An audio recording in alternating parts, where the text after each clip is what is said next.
नमस्कार aspirant, welcome to Shailesh notebook channel. तर इथे आपण MST-CET मॅथेमॅटिक्सचे इम्पॉर्टंट कन्सेप्ट्स आणि प्रिव्हियस इयर क्वेश्चन्स म्हणजेच MCQ प्रॅक्टिस इझी पद्धतीने शिकणार आहोत.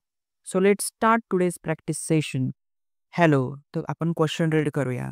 If A, B and C are mutually exclusive and exhaustive events of a sample space as such that probability of B is equal to 3/2 into probability of A and probability of C is equal to 1/2 into probability of B, then probability of A is what? आपल्याला probability of A find out करायची. तर त्याच्या आधी आपण थोडंसं जाणून घेऊया की म्युच्युअली एक्सक्लुझिव्ह इव्हेंट आणि म्युच्युअली एक्झॉस्टिव्ह इव्हेंट काय असतं.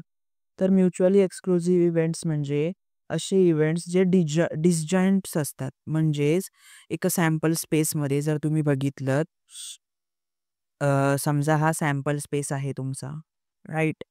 मग या सॅम्पल स्पेसमध्ये असे 3 इव्हेंट्स आहेत जे एकमेकांमध्ये इंटरसेक्ट होत नाहीत. त्याच्यामुळे ते इंडिपेंडंट आहे बघायला गेलं तर. मग ते काय झाले, डिसजॉइंट झाले. डिसजॉइंट आहेत, इंडिपेंडंट नाही म्हणू शकत, डिसजॉइंट्स आहेत ते. मग त्यांचं इंटरसेक्शन येईल ना, मग E intersection B intersection C हे 0 असेल, कारण की याच्यामध्ये काहीच इंटरसेक्शन होत नाहीये. मग ते 0 असेल, मग अशा इव्हेंट्सला म्युच्युअली एक्सक्लुझिव्ह इव्हेंट म्हणतात. म्हणजेच काय, तर events that do not have any outcomes in a common. बरोबर. मग त्यांची ॲडिशन इंडिव्हिज्युअली येते. त्याला म्युच्युअली एक्सक्लुझिव्ह इव्हेंट्स म्हणतात. आणि म्युच्युअली एक्झॉस्टिव्ह इव्हेंट्स म्हणजे काय, तर असे इव्हेंट्स ज्यांची प्रोबॅबिलिटी, ज्यांच्या युनियनची प्रोबॅबिलिटी 1 येते. म्हणजेच इन अदर वर्ड्स तुम्ही असं म्हणू शकता, असे इव्हेंट्स ज्यांची ॲडिशन सॅम्पल स्पेसच येणार, ज्यांची युनियन सॅम्पल स्पेसच येणार. बरोबर. मग हे जेव्हा दोन्ही इव्हेंट्स म्हणजे हे तिन्ही इव्हेंट्स जेव्हा म्युच्युअली एक्सक्लुझिव्ह आणि एक्झॉस्टिव्ह असतात, तेव्हा ते एकमेकांवर ओव्हरलॅप होत नाहीत. आणि जर फक्त म्युच्युअली एक्सक्लुझिव्ह नसतील आणि फक्त एक्झॉस्टिव्ह असतील, तर ते ओव्हरलॅपिंग पण होऊ शकतात. आता ओव्हरलॅप म्हणजे काय, तर याच्यामध्ये म्युच्युअली एक्झॉस्टिव्हमध्ये इंटरसेक्शन येतं. म्हणजे ते एकमेकांना इव्हेंट इंटरसेक्ट होऊ शकतात. बट जेव्हा ते म्युच्युअली एक्सक्लुझिव्ह पण असतील, तेव्हा ते डिसजॉइंट असणार. मग इंटरसेक्ट होण्याचा प्रश्नच येत नाही. तर ही होती थोडीशी बेसिक आयडिया म्युच्युअली एक्सक्लुझिव्ह आणि एक्झॉस्टिव्ह विषयी. तर आपण आता मूळ क्वेश्चनकडे येऊया. तर क्वेश्चन काय आहे, तर तुम्हाला फाइंड आउट करायचे प्रोबॅबिलिटी ऑफ ए.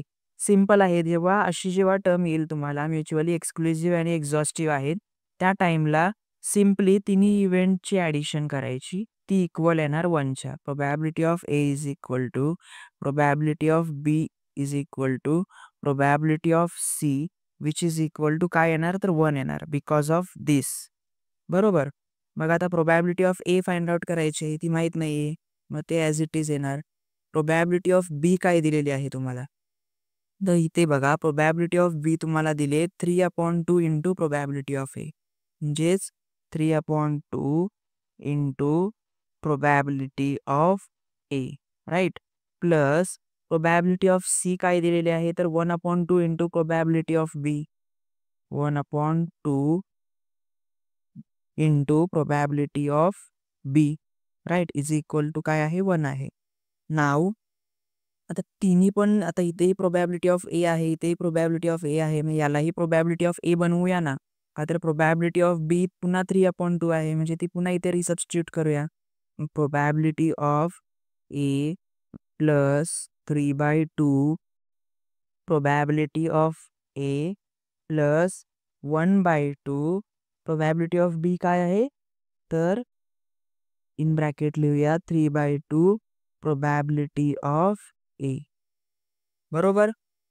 मग आता बघा, आता आपण तिघांमधून कॉमन प्रोबॅबिलिटी ऑफ ए काढून पुढचे कॅल्क्युलेशन करू शकतो ना, सिम्प्लिफिकेशन. करूया. मग probability of A taking common outside. मग जेव्हा आपण प्रोबॅबिलिटी ऑफ ए कॉमन घेतो, इथून जेव्हा कॉमन घेणार तेव्हा इथे किती राहणार, 1. इथे 3/2 प्लस इथे मल्टिप्लिकेशन करून 3/4. बरोबर. मग लिहूया 1 प्लस 3/2 प्लस इथे किती आलं 3/4. Yes 3/4 which is equal to 1. Now लक्ष द्या आता यांचा बेस आता सेम नाहीये. प्रोबॅबिलिटी ऑफ ए आता ह्यांचा याच्यामध्ये डिनॉमिनेटर सेम नाहीये. याचा डिनॉमिनेटर काय नाही म्हणजे आपण 1 कन्सिडर करूया. मग आता काय करायचे यांचा डिनॉमिनेटर आता क्रॉस मल्टिप्लिकेशन केलं तर कॅल्क्युलेशन वाढेल. तसं न सॉल्व करता सिम्पली यांचा बेस कॉमन करूया. मग बेस कॉमन कसं करतात मॅक्सिमम डिनॉमिनेटर काय आहे 4. मग याला आपण 4 बनवू शकतो. कसं multiplying numerator and denominator by 2. जर आपण न्यूमरेटरला डिनॉमिनेटरला 4 बनवण्यासाठी मल्टिप्लाय 2 करत असेल तर न्यूमरेटरलाही मल्टिप्लाय करावं लागतं. सिमिलरली इथे multiplying denominator and numerator bye 4 तेव्हा 4 आला बेस बरोबर. मग आता यांचा बेस काय आला 4. मग आता यांची न्यूमरेटरची ॲडिशन करा 3 2 जा 6 आणि 4 1 जा 4. 4 + 6 10 + 3 13/4 which is equal to 1. Now आता हे इथे म्हणजेच काय आलं probability of A into 13/4 which is equal to 1. Simple आहे. आता प्रोबॅबिलिटी ऑफ ए इंटू आहे मग ह्याला या साईडला शिफ्ट करताना ते डिवाइड होणार. मग ते न्यूमरेटर जाणार डिनॉमिनेटरला आणि डिनॉमिनेटर जाणार न्यूमरेटरला बरोबर. मग probability of A is equal to 4/13 आली. बघा ऑप्शन कोणता आहे हा तुमचा आलं प्रोबॅबिलिटी ऑफ एचं आन्सर आणि हा ऑप्शन आहे 4/13 ऑप्शन नंबर ए. तर हे झालं तुमचं solution of a probability of A. More such practice videos पाहण्यासाठी शैलेश नोटबुक चॅनलला लाईक शेअर आणि सबस्क्राईब करायला विसरू नका. तर भेटू आपण पुढच्या व्हिडिओमध्ये. थँक्यू.